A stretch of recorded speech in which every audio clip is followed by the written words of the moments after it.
જય માતાજી બધાને। તો ફ્રેન્ડ્સ, આજે આપણે બનાવીશું પાવભાજી અને એ પણ કુકરમાં।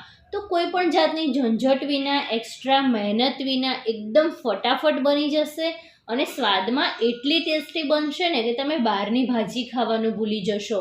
તો તમે પણ આ મારી પાવભાજીની રેસિપી જરૂરથી ટ્રાય કરજો અને પછી મને કમેન્ટ કરીને કહેજો કે કેવી લાગી તમને। તો સૌથી પહેલાં કુકરમાં 2 મોટી ચમચી તેલ અને 1 ચમચી બટર ગરમ કરવા મૂકી દઈશું। જનરલી પાવભાજી બટરમાં સારી લાગતી હોય છે, પણ એકલું બટર બળી ના જાય એ માટે તેલ અને બટર એમ બંને લીધું છે। અડધી ચમચી જીરું ઉમેરીને જીરું લાલાશ પડતું થાય ત્યાં સુધી રાહ જોઈશું અને પછી 2 ચપટી હિંગ અને 2 ડુંગળીને ચોપરમાં એકદમ ઝીણી ચોપ કરી દીધી છે તે ઉમેરી દઈએ। 2 થી 3 મિનિટ જેટલું સાંતળીશું એટલે ડુંગળી સરસ એવી ટ્રાન્સપરન્ટ થઈ જશે। તો ત્યાં સુધી આપણે 6 થી 7 લસણની કળી અને 2 લીલા મરચાંને એકદમ ઝીણા વાટી લેવાના છે। તો ડુંગળી આ રીતની ટ્રાન્સપરન્ટ થાય એટલે તૈયાર કરેલ લસણ મરચાંની પેસ્ટ ઉમેરી દઈએ અને લસણની કચાશ દૂર થાય ત્યાં સુધી આપણે સાંતળી લેવાનું છે। તો લગભગ 1 થી 1.5 મિનિટ જેટલો ટાઈમ લાગશે અને ત્યાં સુધીમાં આપણે 2 ટામેટાને પણ ચોપરમાં ઝીણા ચોપ કરી દઈએ। વચ્ચે વચ્ચે મિક્સ કરતા રહીશું એટલે લસણ બળી ના જાય અને લસણની કચાશ દૂર થાય એટલે ચોપ કરેલા ટામેટાં ઉમેરી દઈએ અને ટામેટાં ફટાફટ ચડી જાય એ માટે 1 ચમચી મીઠું ઉમેરીશું। સારી રીતે મિક્સ કરીને આ રીતે અડધું ઢાંકણ બંધ કરીને ચડવા દઈશું એટલે ફટાફટ ચડી જાય। તો લગભગ 4 થી 5 મિનિટ જેટલો સમય લાગ્યો છે અને ટામેટાં એકદમ સોફ્ટ થઈ ગયા છે અને તેલ પણ છૂટું પડી ગયું છે। તો હવે બેઝિક મસાલામાં અડધી ચમચી હળદર પાવડર, 2 ચમચી પાવભાજીનો મસાલો અને ભાજીના સરસ એવા લાલ કલર માટે 1 ચમચી કાશ્મીરી લાલ મરચું ઉમેરીશું અને આ સાથે અડધી ચમચી બટર પણ ઉમેરીશું। તો પાવભાજીમાં બટરનો સ્વાદ બહુ જ સરસ આવતો હોય છે, એટલે જેટલું તમે બટર ઉમેરશો ને એટલી ભાજી ખાવાની મજા આવશે। અને જો તમારે બટરની ક્વોન્ટિટી ઓછી કરવી હોય અથવા તો સ્કીપ કરવી હોય તો પણ તમે કરી શકો છો। હવે વેજીટેબલ્સમાં 1 કેપ્સિકમને ચોપરમાં ઝીણું ચોપ કરી દીધું છે, 1 મોટી સાઇઝનું બટાકું અને 1 કપ ફુલેવર લીધું છે। બટાકા અને ફુલેવર બંનેને એકદમ રફલી કાપીને લીધા છે। 1 કપ ફ્રેશ લીલા વટાણા અને હજી તમારે ફણસી ઉમેરવી હોય તો પણ તમે ઉમેરી શકો છો। અને અહીં ફ્રેન્ડ્સ, ઘણા લોકો ભાજીના સારા કલર માટે બીટરૂટ અને ગાજર પણ ઉમેરતા હોય છે, પણ એમાં શું થશે કે ભાજીનો સરસ એવો લાલ કલર તો આવશે જ, પણ ભાજી ટેસ્ટમાં સારી નહીં લાગે, જે એકચ્યુઅલી ભાજીનો ટેસ્ટ છે ને એ નહીં આવે। એટલે જ્યારે પણ તમે ઘરે પાવભાજી બનાવો ને ત્યારે ક્યારેય બીટરૂટ કે પછી ગાજર નહીં ઉમેરવાના।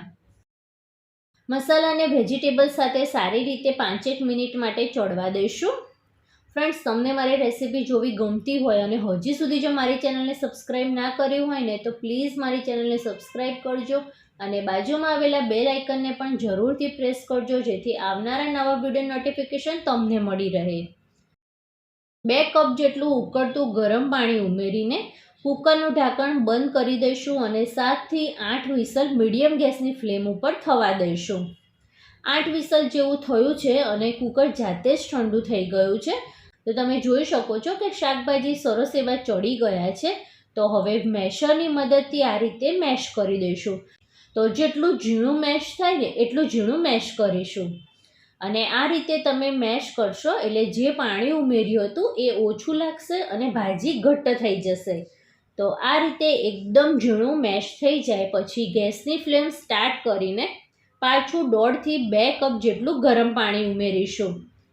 તો ફ્રેન્ડ્સ, પાવભાજી ઘણી બધી રીતથી બનતી હોય છે, પણ તમે કઈ રીતે બનાવો છો ને એ મને કમેન્ટ કરીને જરૂરથી જણાવજો અને તમે કઈ સિટીમાં રહો છો એ પણ મને જણાવજો, એટલે મને ખબર પડે કે મારા વ્યુઅર્સ કઈ જગ્યાએથી મારા વિડીયો જોવે છે।